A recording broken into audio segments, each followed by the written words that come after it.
Alléluia. Seigneur, ta parole nous dit, l'Éternel est mon berger, je ne manquerai de rien. Je prophétise ce matin, je prophétise à ce moment précis que je ne manquerai de rien, que tu es mon berger. Je ne craindrai aucune terreur de la nuit, je ne craindrai aucune flèche qui vole en plein midi. Ta parole me dit que ton bâton et ta houlette me rassurent. Oh, ce matin, je crois que ton bâton et ta houlette me rassurent. Tout au long de la journée, je sais que l'ange de l'Éternel campe autour de tous ceux qui les craignent et il les arrache du danger. Seigneur, je n'ai rien à craindre parce que je sais que tu as dit, je ne te délaisserai point, je ne t'abandonnerai point, je serai avec toi jusqu'à la fin du monde. Voilà pourquoi je peux marcher la tête haute. Voilà pourquoi je peux confesser que ma vie est cachée en toi dans le lieu céleste. Voilà pourquoi je peux déclarer tout haut que à tous ceux qui t'ont reçu, tu leur as donné le pouvoir de devenir enfants de Dieu, lesquels ne sont pas nés selon la chair, ni selon la volonté de l'homme, mais selon ta volonté. Merci parce que ce n'est pas par la volonté de l'homme que je suis devenu ce que je suis, c'est par ta volonté. Je n'appartiens plus à ma famille biologique, je n'appartiens plus à une famille quelconque, mais j'appartiens à la famille de Dieu. Je suis enfant de Dieu. C'est ça mon identité. Ma vie est cachée en toi dans le lieu céleste. La Bible dit, celui qui est en moi, il est plus fort que celui qui est sur la terre. Gloire te soit rendue, parce que quels que soient les combats, quelles que soient les épreuves, j'ai la victoire. C'est toi qui combattras ma place et tu me donneras la victoire. Tu as dit, vous allez seulement vous présenter. Ta parole nous dit, les ennemis que vous voyez aujourd'hui, vous ne les verrez plus jamais. Je te bénis parce que la victoire est certaine. Je te rends grâce parce que tu es puissant dans les combats. Reçois la gloire, reçois l'honneur. Je bénis la journée d'aujourd'hui. La Bible dit, réjouissez-vous, je le répète, réjouissez-vous dans le Seigneur. Ce matin, je vais me réjouir avec toi. Ce matin, je vais t'exprimer ma reconnaissance, ma gratitude. Merci de m'avoir protégé toute la nuit. Merci de m'avoir protégé, Seigneur, jusqu'à ce moment précis. Je te bénis pour cette belle journée qui a déjà commencé. Je te rends grâce pour toutes sortes de surprises agréables que tu me réserves tout au long de la journée. Tu es l'alpha et l'oméga.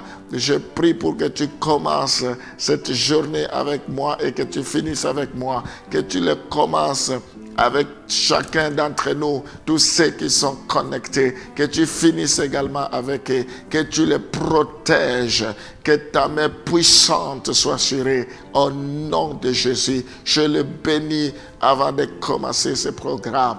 Oh, nous t'avons ainsi prié au nom de Jésus. Amen. Nous allons lire Hébreux chapitre 2, le verset 9. Hébreux chapitre 2, le verset 9. Mais celui qui a été abaissé pour un peu de temps au-dessus des anges, Jésus, nous le voyons couronné de gloire et d'honneur à cause de la mort qu'il a souffert, afin que par la grâce de Dieu, il souffrit la mort pour tous. Alléluia. La Bible dit, il s'est abaissé même pour un peu de temps au-dessous des anges, pour un peu de temps. Mais bien aimé, si c'est le chemin que Dieu a préparé pour nous, que nous puissions passer par ces épreuves, gloire au Seigneur, il y a l'élévation derrière. La Bible dit, Dieu nous attire dans le désert pour nous forger, pour parler à notre cœur, pour nous former. Nous n'allons pas mourir dans le désert. Il n'y a personne qui meurt dans le désert quand c'est Dieu qui t'attire. C'est pour te faire sortir là-bas la tête haute.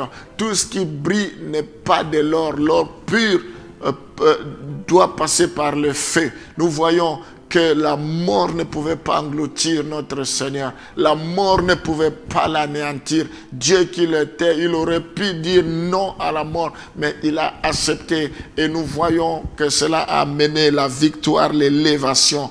Il est élevé au-dessus de toutes choses. Si Jésus-Christ n'était pas mort, notre prédication allait être vaine. Si Jésus-Christ n'était pas ressuscité, notre foi n'allait pas avoir du sens. C'est à cause de sa résurrection qu'aujourd'hui nous pouvons témoigner. Si Jésus-Christ n'était pas monté, nous n'allions pas avoir l'audace de parler de lui, l'audace d'annoncer ses oracles. Oh mes bien-aimés, cette bonne nouvelle sera prêchée partout.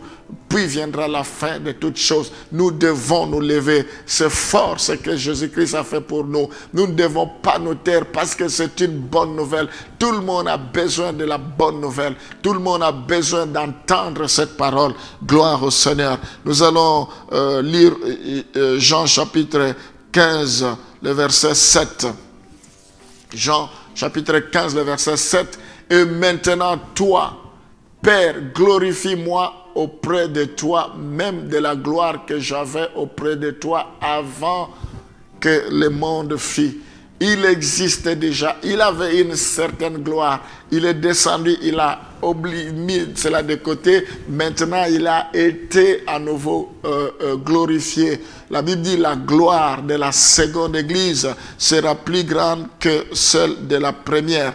Alléluia. Non seulement il est roi, non seulement il a été souverainement élevé. Nous voyons dans Hébreux chapitre 10, le verset 12, il s'est assis pour toujours à la droite du Père. La droite de Dieu veut dire l'élévation. La droite de Dieu veut dire la victoire, la puissance. Lui, après avoir offert un seul sacrifice pour le péché, s'est assis pour toujours à la droite de Dieu. Ça veut dire la puissance de Dieu. Il opère encore. Oh, quand nous l'invoquons, il est prêt à nous secourir. Il est prêt à nous épauler. Il est prêt à subvenir à nos besoins. Lui qui a été tenté, il n'a pas péché. Il est prêt à écouter tous ceux qui l'invoquent. C'est pour toujours. La droite de Dieu veut dire la puissance. Il a une position élevée. Aucun démon ne pourra résister devant lui. Aucune puissance de Rome, des ténèbres ne pourra résister. Voilà pourquoi nous ne devons pas avoir peur de sorciers, peur de marabouts, peur de mauvais sorts, peur de malchance, malédiction. Nous ne devons pas avoir peur de cela parce que Jésus-Christ est à la droite du Père, parce que Jésus-Christ est puissant, parce que Jésus-Christ est élevé, parce qu'il a une position d'autorité. Gloire au Seigneur. Te bénissons parce que tu es le seul et le véritable Sauveur. Quand nous lisons tes paroles, cela révolutionne notre foi. Quand nous lisons tes paroles, nous nous rendons compte que c'est extrêmement grave ce qui s'est réalisé. Tu es Dieu. Nous devons connaître la profondeur de ce que tu as fait. Il faut que nous ayons connaissance de cela. La Bible dit, mon peuple périt faute de connaissance. Oui, Seigneur, ta parole nous fortifie, nous vivifie. Ça nous donne l'assurance. Rien ne pourra nous ébranler. Nous avons tellement confiance. Oh Seigneur, c'est ce que tu dis qui se réalisera. Nous croyons que tes paroles sont esprit et vie. Je te bénis, je te loue pour ce que tu fais, pour tout ce que tu as dit pour chacun d'entre nous, parce que cela se réalisera. Tu règnes dans nos vies, tu règnes dans la vie de nos enfants, dans la vie de nos époux, nos épouses, dans la vie de nos couples. Tu règnes dans tout ce que nous faisons, Seigneur, avec le bras de fer. Oh, nous sommes comme des vases d'honneur entre tes mains. Même si nous tombons, cela ne pourra pas se rompre, parce que c'est le bras de l'Éternel qui nous soutient. Sois loué, Seigneur, parce que tu es puissant. Je t'élève au-dessus de toutes choses. Qui suis-je si les anges, si toutes les créatures se prosternent devant toi? Ce n'est pas moi qui refusera de se prosterner. Surtout que tu m'as créé à ton image et à ta ressemblance. Sois béni, reçois la gloire au nom de Jésus. Amen.